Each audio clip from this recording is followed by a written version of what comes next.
नमस्कार साथियों। आज हम लोग पढ़ेंगे सीआरपीसी में फर्स्ट इंफॉर्मेशन रिपोर्ट यानी कि एफआईआर किस प्रकार से दर्ज की जाती है और एफआईआर के क्या प्रोविजन है उसको हम देखते हैं।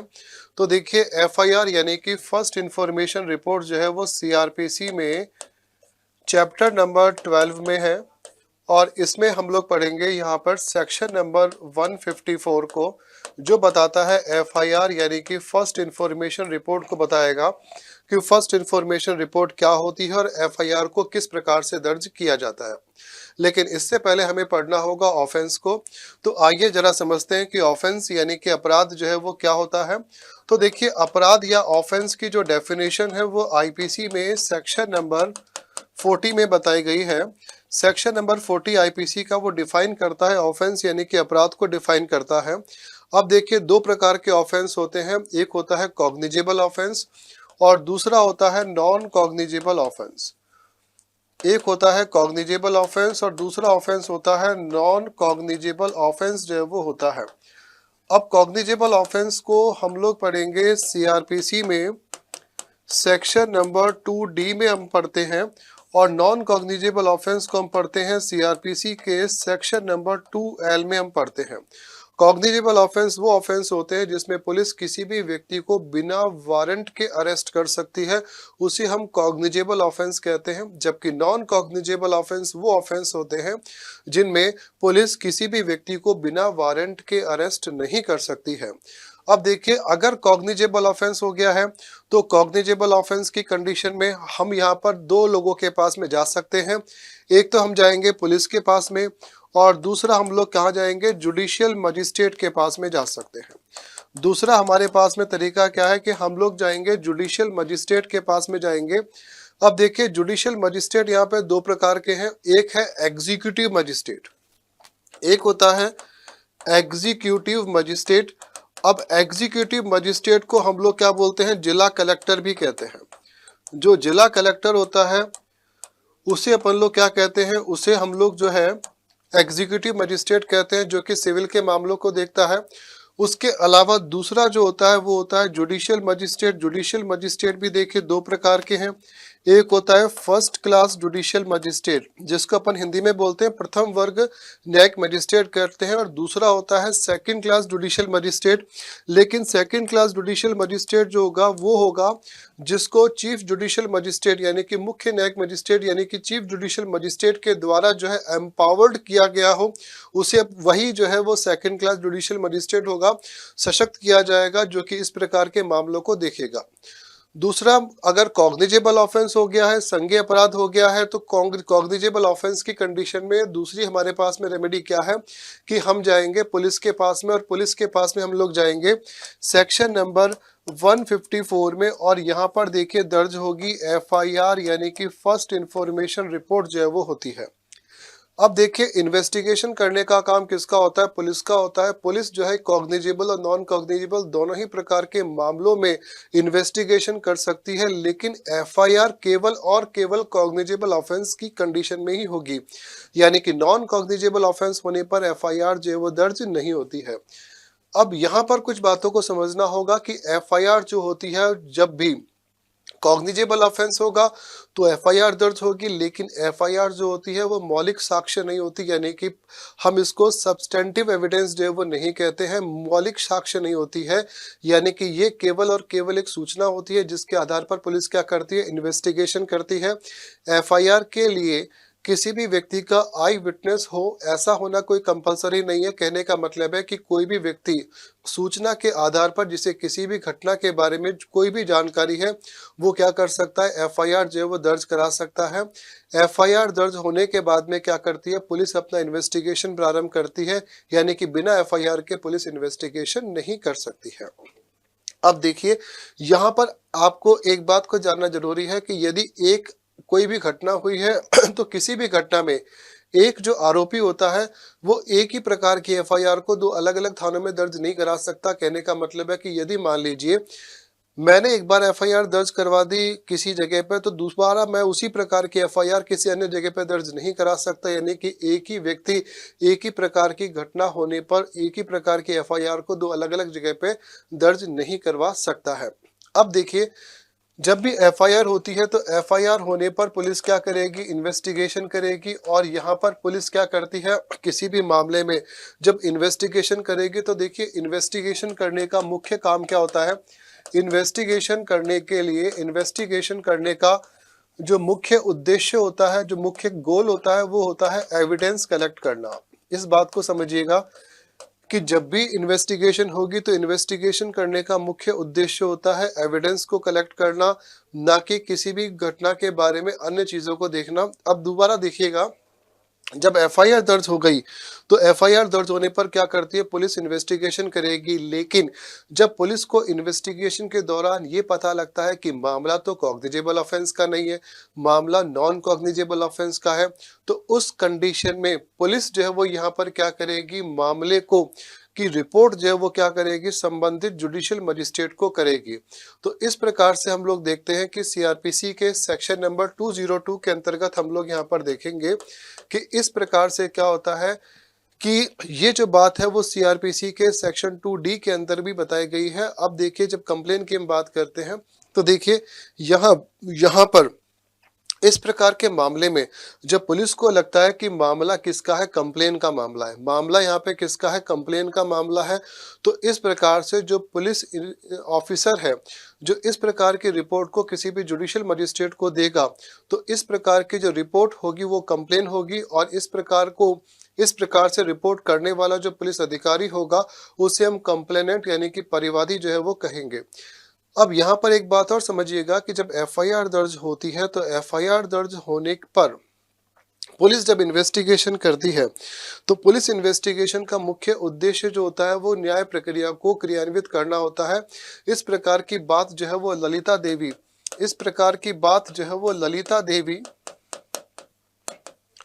वर्सेस उत्तर प्रदेश राज्य के केस में कही गई है, जिसके अंतर्गत ये बताया गया है कि जब एफआईआर दर्ज हो गई तो उसके बाद में पुलिस क्या करेगी, इन्वेस्टिगेशन जो है वो करती है।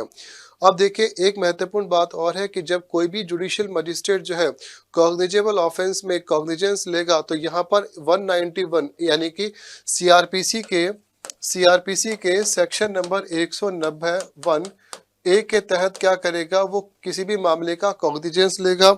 और यहाँ पर क्या होगा कि कोई भी कॉग्निजेबल ऑफेंस होगा तो यहाँ पर क्या होगा कि वो सशक्त होगा जो कि इस प्रकार के मामले को देखेगा। अब देखिए आपने क्या किया, जब भी कोई कॉग्निजेबल ऑफेंस हो गया, अब कॉग्निजेबल ऑफेंस होने पर आप लोग जाते हैं पुलिस के पास में और पुलिस के पास में जाकर एफआईआर दर्ज कराते हैं। और एफआईआर दर्ज कराने के लिए लिखित में यानी कि रिटर्न के अंदर आप क्या करते हैं, कोई भी एफआईआर जो है वो दर्ज करवाते हैं। कंप्लेन जो है पुलिस को करेंगे, पुलिस क्या करेगी, एफआईआर जो है वो दर्ज करेगी। लेकिन अगर मान लीजिए सीआरपीसी के सेक्शन नंबर 154 में पुलिस जो है वो एफआईआर दर्ज करने से मना कर दे, यानी कि पुलिस एफआईआर दर्ज नहीं करे, तो क्या होगा। तो यहाँ पर हमारे पास में प्रोविजन क्या है कि हम लोग क्या करेंगे, यहाँ पर सेक्शन नंबर 154 का सब क्लॉज 3 जो है वो कहता है कि आप क्या करेंगे, पुलिस अधीक्षक या एसपी के पास में जाएंगे और एसपी के पास में जाकर लिखित जो है वो शिकायत करेंगे और लिखित शिकायत करेंगे कि एफआईआर वो दर्ज करे। और यहाँ पर एसपी के आदेश के बाद में क्या होगा, एफआईआर दर्ज की जाएगी। परंतु यदि एसपी जो है वो भी एफआईआर दर्ज करने से मना कर दे तो उस पर हम लोग क्या कर सकते हैं, सेक्शन नंबर 156(3) में हम जुडिशियल मजिस्ट्रेट के पास में जाएंगे और जुडिशियल मजिस्ट्रेट यानी कि न्यायिक अधिकारी जुडिशियल मजिस्ट्रेट क्या करेगा, पुलिस को निर्देश देगा और उसके निर्देश के बाद में पुलिस एफआईआर दर्ज करेगी और मामले में इन्वेस्टिगेशन यानी कि अनुसंधान जो है वो करेगी। अब यदि मान लीजिए एक बार आपने एफआईआर दर्ज कर दी तो उस एफआईआर को आप कैंसिल नहीं करवा सकते हैं।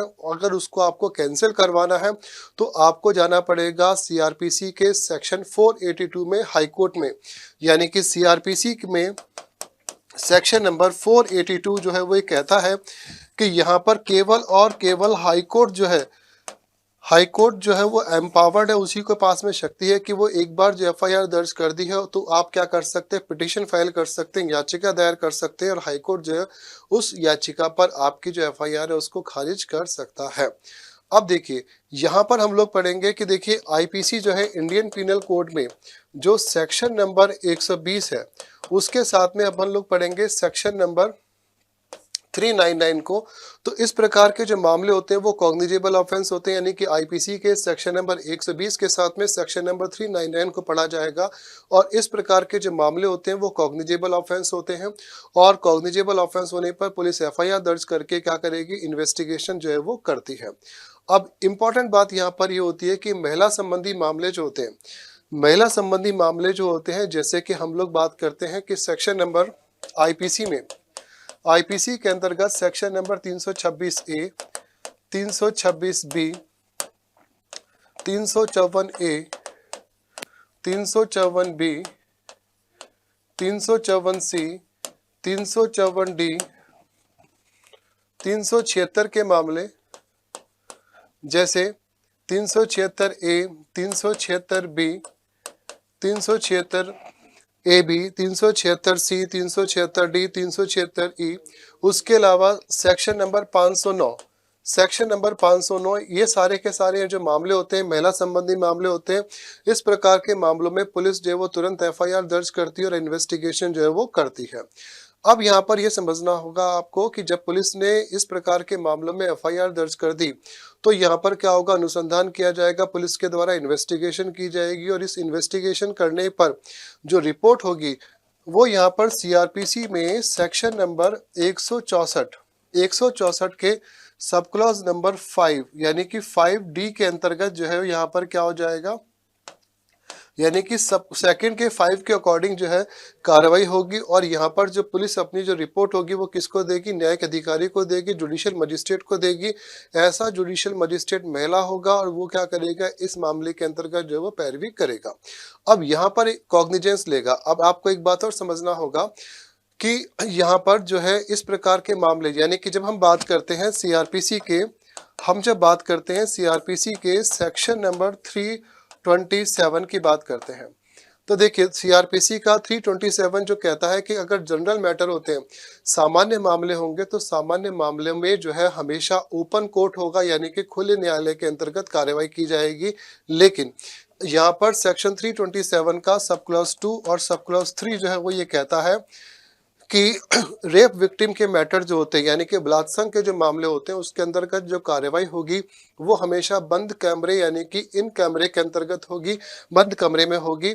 और यहाँ पर इस प्रकार की न्यायिक कार्रवाई को करने वाला जुडिशियल मजिस्ट्रेट जो होगा वो महिला होगा। और इस प्रकार से जो रेप विक्टिम है उसकी आइडेंटिटी को गुप्त जो है वो रखा जाएगा, सीक्रेट जो है वो रखा जाएगा।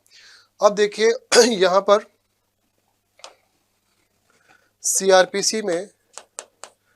सीआरपीसी के सेक्शन नंबर 155, सीआरपीसी का सेक्शन नंबर 155 जो है वो ये कहता है non cognizable report. Non cognizable report का मतलब क्या होता है कि यदि मान लीजिए मामला, पुलिस ने मैटर जो है उसको समझा कि मामला कैसा है, नॉन कॉग्निजेबल ऑफेंस का मामला है, इन्वेस्टिगेशन के दौरान ये पता लगता है कि मैटर जो है वो तो असंज्ञेय अपराध का है, तो यहाँ पर पुलिस क्या करेगी, एनसीआर यानी कि नॉन कॉग्निजेबल रिपोर्ट जो है वो प्रस्तुत करेगी। और इस प्रकार की रिपोर्ट जो है वो किसको दी जाएगी, इस प्रकार की रिपोर्ट जुडिशियल मजिस्ट्रेट को दी जाएगी। जुडिशियल मजिस्ट्रेट क्या करेगा, अपना संज्ञान लेगा, कॉग्निजेंस लेगा और मामले में आगे अपना जुरिस्डिक्शन जो है वो एप्लीकेबल करेगा। तो इस प्रकार से देखिए यहाँ पर हम लोग देखते हैं कि यहाँ पर जो ये मामले होते हैं। दूसरी बात देखिए सेक्शन नंबर 157 जो है वो सीआरपीसी का जो है वो सेक्शन नंबर 157 जो कहता है प्रारंभिक जांच की बात करता है, यानी कि इसको अपन बोल सकते हैं प्रिलिमिनरी इन्वेस्टिगेशन, प्रारंभिक जांच की बात करता है। यानी कि यहाँ पर क्या होनी चाहिए, प्रारंभिक जांच जो है वो होनी चाहिए। प्रारंभिक जांच जैसे वैवाहिक मामले होते हैं या अन्य प्रकार के जो मामले होते हैं उसके अंदर क्या होता है, वैवाहिक जांच, प्रारंभिक जांच जो है वो की जाएगी। और इस प्रकार की जो जांच होती है इसकी रिपोर्ट जो है सेक्शन नंबर 158 के अकॉर्डिंग, सेक्शन नंबर 158 के अकॉर्डिंग ये अपने सीनियर ऑफिसर्स को देगा। ये अपने किसको देगा, सीनियर ऑफिसर्स को जो है वो देता है।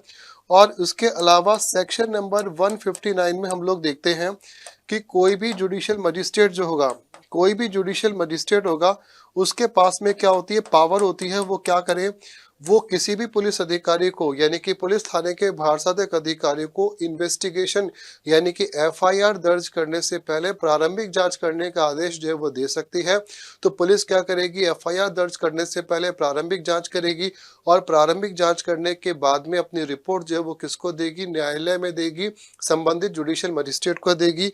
और यहाँ पर देख सकते हैं पारिवारिक विवाद के मामले, वैवाहिक मामले या इस प्रकार के जो मैटर्स होते हैं उसमें क्या होती है, प्रारंभिक जांच जो है वो की जाती है, जो कि एफआईआर दर्ज करने से पहले होती है। अपराध अगर किसी एक स्थान पर हुआ है तो आप किसी भी स्थान पर एफआईआर दर्ज करा सकते हैं, इसको बोलते हैं जीरो एफआईआर बोलते हैं। तो जीरो एफआईआर दर्ज होने पर पुलिस क्या करेगी, संबंधित क्षेत्र में यानी कि जहां का अपराध है वहां पर उसको भेजेगी और पुलिस अपना इन्वेस्टिगेशन जो है वो करेगी। मैं समझता हूं कि यहाँ पर आपको आज का हमारा सेशन पसंद आया होगा कि किस प्रकार से एफआईआर दर्ज होती है, किस प्रकार से जो है प्रोसीडिंग होती है, किस प्रकार से कॉग्निजेंस जो है वो लिया जाता है, कॉग्निजेबल ऑफेंस क्या है, नॉन कॉग्निजेबल ऑफेंस किस प्रकार से है। देखिए हम लोग जो है इसी प्रकार से हमारी जो क्लासेस होती है, ऑनलाइन ऑफलाइन क्लासेस होती है, उसमें इसी प्रकार से हम लोग पढ़ाते हैं, हर एक टॉपिक को बहुत अच्छी तरीके से समझाया जाता है। तो आप लोग जो है हमारी क्लासेस को ज्वाइन कर सकते हैं, ऑनलाइन ऑफलाइन क्लासेस को ज्वाइन कर सकते हैं, जिसमें और अच्छे से अच्छे तरीके से आप उसको समझ सकते हैं, टॉपिक्स को क्लियर कर सकते हैं। आई होप आज का सेशन आपके लिए बहुत ही फ्रूटफुल रहा होगा। फिर मिलेंगे। Thank you.